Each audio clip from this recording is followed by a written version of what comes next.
বউকথার নতুন একটা ব্লগে সবাইকে জানাই স্বাগত, ওয়েলকাম। আজকে রবিবার, তাই সকালবেলা বাজার করতে চলে গেলাম। আজকে আমরা গেছি শিয়ালদা বাজারে, যেখানে আমাদের চাষি ভাইরা বিভিন্ন ধরনের টাটকা সবজি বিক্রি করে। আর শীতকাল মানেই সবাইকারই বাজার করতে খুব ভালো লাগে। কত রকম সবজি, কত রকম রঙের, যেন মনে হয় রঙের মেলা বসেছে। তাহলে দেখি কি এই দেখুন, এখানে কি সুন্দর লাউ, একেবারে কচি লাউ বিক্রি হচ্ছে। চলো একটু লাউ নিয়ে নেওয়া যাক, দেখি লাউটা নিয়ে নেওয়া যাক। আর চারধারে মানে সবজি, শাক, যেন হরেক রকমের মেলা বসেছে। কিন্তু এখানে না লেবুর দামটা জানেন একটু বেশিই বলছে। চলো ভেতরের দিকে তাহলে ঢোকা যাক, ঢুকে দেখা যাক মাছ কি এসেছে। আজকে তো ইচ্ছে আছে একটুখানি দেখা। দেখুন এখানে কাদা চিংড়িও বিক্রি করছে, খুব পরিষ্কার কাদা চিংড়িগুলো, কিন্তু আজকে নেওয়া যাবে না জানেন তো কাদা চিংড়ি। তো এখানে দেখি কি বিক্রি করছে মাছ।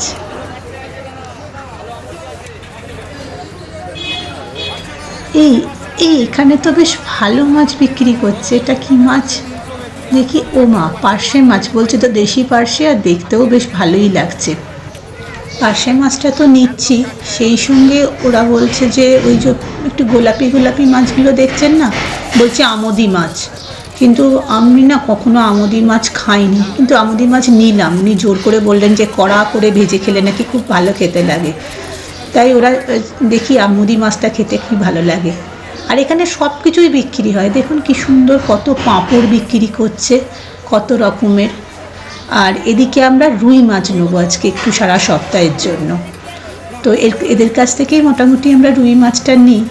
তবে একটা আপনাদের কাছে নতুন জিনিস দেখাবো মাছের চাষের ব্যাপারে। আর যিনি এইটা মানে যিনি ওই মাছের গ্ল্যান্ডগুলো নিচ্ছেন, আমি তাকেই দেখেছি। এবার সেই আমাদেরকে বলবে যে এই মানে মাছের গ্ল্যান্ড দিয়ে কীভাবে মাছ চাষ হয়।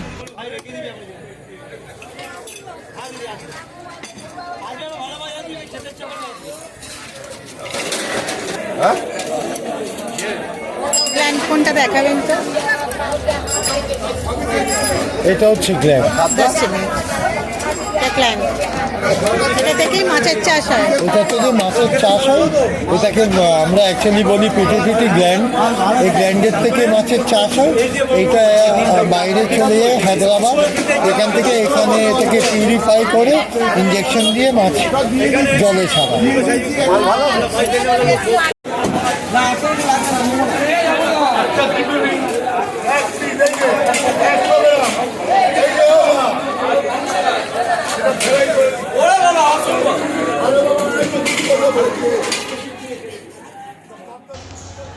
এইবারে আরেকটা জিনিস দেখাবো। এখানে দেখুন কি সুন্দর মাছের ফিলে কাটা হয়। এই যে ভদ্রলোককে দেখছেন, এ কিন্তু বসে বসে মাছের ফিলে, বা আপনি যদি চান চিলি ফিশ, বিভিন্ন রকম কেটে দেয়।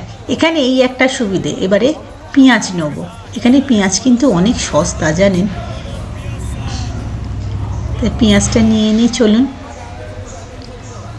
আর এখানে আমরা ওলও নিয়ে নেবো, কারণ ওলটা ভীষণ পরিষ্কার এবং ভালো দেখতে পেলাম। তাহলে এবার আমরা একটুখানি আনাজ বাজার করে নিই।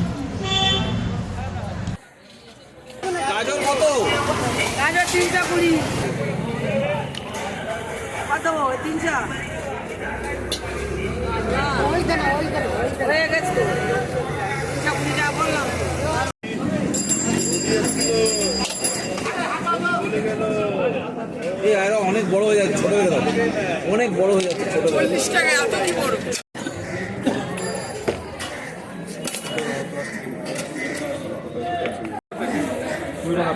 একটা প্যাকেট নিয়ে নাও।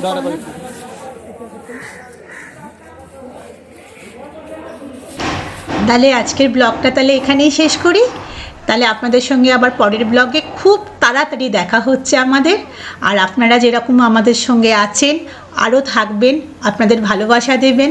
আর তার সঙ্গে সঙ্গে কিন্তু মনে করে লাইক, সাবস্ক্রাইব আর বেল আইকনটা কিন্তু প্রেস করবেন, যাতে নোটিফিকেশানটা সর্বপ্রথম আপনাদের কাছে পৌঁছে যায়।